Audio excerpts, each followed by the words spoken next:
Hi friends, நம்ம today என்ன செய்ய போறோம்னா குழந்தைங்களுக்கான பாலாக்கீரை நம்ம செய்ய போகிறோம். அதுக்கு வந்து சின்ன வெங்காயம் சின்ன சின்னதாக கட் பண்ணியிருக்கேன், சின்ன சின்ன பூண்டு கட் பண்ணியிருக்கேன். இந்த கீரை பார்த்திங்கன்னா நான் சின்ன சின்னதாக சாப் பண்ணியிருக்கேன். இப்போ என்ன பண்ண போகிறேன்னா வானல் வைக்கிறேன். வானல் வச்சு அதில் எண்ணெய் ஊற்றிட்டேன். குழந்தைங்களுக்கு எப்பயுமே தேங்காய் எண்ணெய் சேர்த்திக்கோங்க, அது ரொம்ப நல்லது. எப்பயுமே நம்ம ஒரே ஆயில் யூஸ் பண்ணக்கூடாது. கடலெண்ணெய், தேங்காய் எண்ணெய், நல்லெண்ணெய் எல்லாமே கலந்து யூஸ் பண்ணணும். அப்போ தான் ஃபியூச்சரில் கை கால் வலி, மூட்டு வலி எந்த ஒரு ப்ராப்ளமும் வராது. இப்போ நான் வந்து செக்கில் ஆட்டின கடலெண்ணெய் போட்டிருக்கேன். கொஞ்சம் கடலெண்ணெய், கடுகு, இதை பார்த்திங்கன்னா கட் பண்ண ஆனியன்ஸ் சேர்த்துக்கிறேன். நல்லா சின்ன சின்னதாக சாப் பண்ணிக்கணும். அப்போ தான் குழந்தைங்களுக்கு வாயில் எதுவும் தட்டுப்படாமல் ரொம்ப சாப்பிட நல்லாயிருக்கும். ஆனியனை ஸ்கிப் பண்ணாமல் சாப்பிடுவாங்க. இப்போ பார்த்திங்கன்னா நான் சின்ன சின்னதாக சாப் பண்ணியிருக்கேன். ஆனியனும் கார்லிக்கும் ஆட் பண்ணியிருக்கேன். இது நல்லா ஃப்ரை ஆகட்டும்.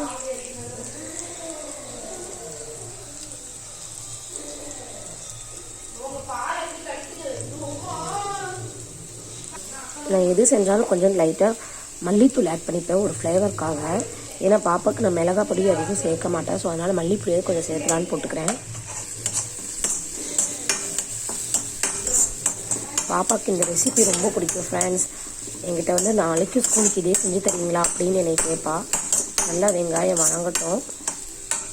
இந்த டைமில் கொஞ்சம் நம்ம உப்பு ஆட் பண்ணிப்போம்.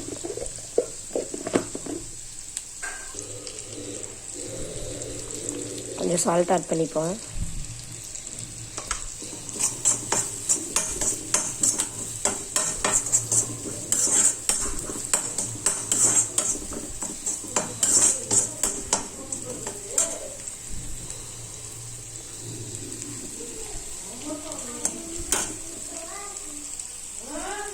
இது பார்த்தீங்கன்னா ரொம்ப சின்ன சின்னதாக ஆட் பண்ண பாலக்கீரை ஆட் பண்ணியிருக்கேன்.